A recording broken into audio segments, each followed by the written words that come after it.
Thank you. They were really amazing presentations. Steph, I don't believe you haven't had the microphone before. That was quite powerful, so well done. Honestly, they just blew my socks off, those presentations. They were really great. I guess I wanted to do the question comment thing again.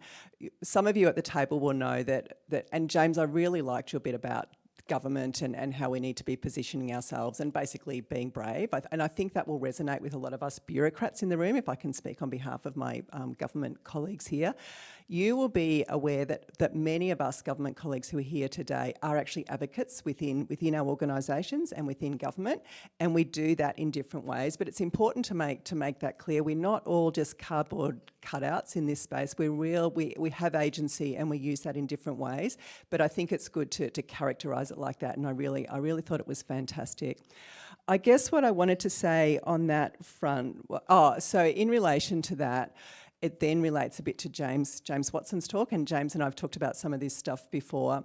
It is about, and I really like that system you've come up with, James. One of the things we struggle with is communicating to decision makers how we take action in uncertainty, because the scale of the problem is overwhelming. The uncertainty is actually overwhelming. The funding that's needed is overwhelming. So that is actually often a recipe for inaction. So I think what you're not saying is we need to be at the top rung before we can take action, and that is a really, really important message. We can take action all along that spectrum, and having more information is not a barrier for taking action. We particularly saw this following the Black Summer bushfires. You know, lots of people wanted to spend our 2 years of $200 million finding out more information before we took action. There was an opportunity right then. So you've often got to shift your mindset. So what can we do with the uncertain information we've got? This is particularly important with impacts of climate change, which are going to throw all of that out of the water. So that's really important. The other thing I wanted to say was, sorry, I'm hogging this, is the information on the funding gap. Like, it's a really important story to tell, but it's now a really messy space. The actual figures, James, are $2 billion a year to $583 billion a year. What do you do with that if you're a decision maker? So there's something for the advocacy sector in thinking about the messaging around that, because it's not very clear at the moment. It's really clear more is needed, absolutely. What actually, and do we need a precise figure? So this is something we need to think about. So that these are things we grapple with internally as internal advocates in our organisations as well. Thank you. They're sort of questions and comments. I'm so sorry, because as you know, I hate people who just make the comment. That's right. We could almost add that to a level of the uncertainty ladder, like uncertainty about the funding, which is actually quite a powerful obstacle sometimes. Was it Kira up there? No. Yes. I was just going to quickly respond to the last question, which is I don't think it matters, and I think we've come up with all these figures from but when you look at the order of magnitude, brain needs another coffee, we're so far off. So at the moment, it's like, yeah, this is what's needed, but we know that there is the reality is that even if we got $2 billion next year for conservation, our sector is actually not ready to scale that up. So we need to, it's kind of like that be ready, like how can we scale up? We need to get to more than, if we even doubled Commonwealth investment in threatened species conservation, it would be pretty transformational, and then doubled that again over the next year. Like, you can understand that it's just stepping stones, but what we're creating with those bits, or not we, this guy and other people, are creating the space to say, well, this is actually the gap.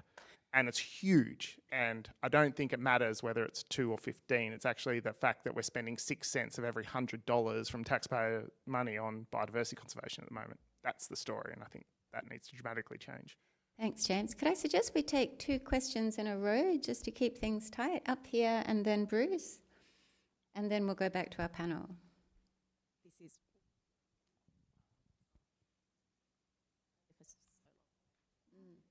It's on again, yeah. This is actually for the whole panel. Sorry, I just ruined it. Laura, you mentioned the importance of learning from failure, but very rarely do I hear people say these are the failures and these are what we learnt. I wonder if people would like to comment on that, if anything comes to mind. Okay, and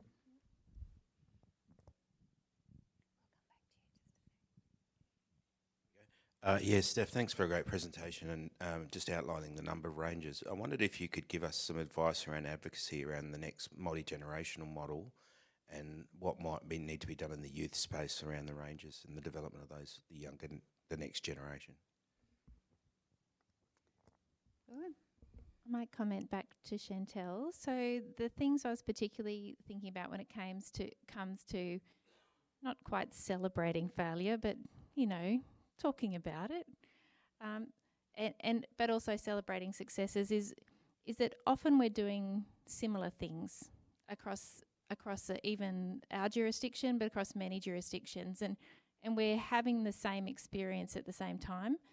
If one of us had the experience and then shared our learnings with others, that would avert the loss of time, the loss of investment, and allows us to sort of build from excellence or learn deeply from non-excellence. I think there's something there about risk appetites, and James mentioned risk, and giant bureaucracies tend to have a low risk appetite, but that when we look at the complexity and the rapid change, our risk appetite in many ways has to change to respond to that. And we can manage risk at scale as well. You don't need to rapidly scale up risk and rapidly scale up the area that you're working on. Instead, you can manage risk in smaller areas so that your risk is mitigated. You can justify why you have tried something that you have less information or less confidence in as well. So I think managing risk at scale, but also being generous, as I said, with sort of your learnings, so that everyone can learn from what has happened as well. If I might pass to other panel members, perhaps Steph. Totally forgot your question. Does this work? Totally forgot your question. But I just wanted to answer on to Laura about failure. The reason why you probably don't have people talking much about failure is because it's human nature, right? Success is about failing. Like when you're a child, you don't just know how to ride a bike. You need training wheels first, and then little by little.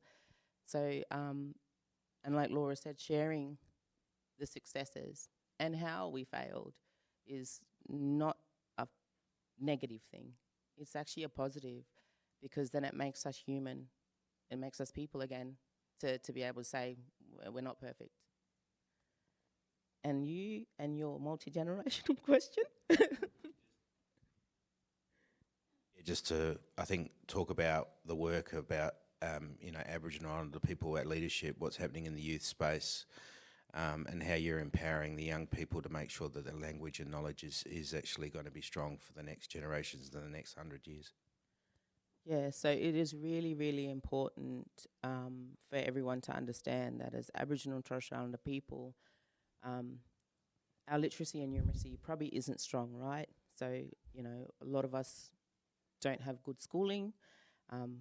Me, as an example, finished only year 9 and went to university at 40.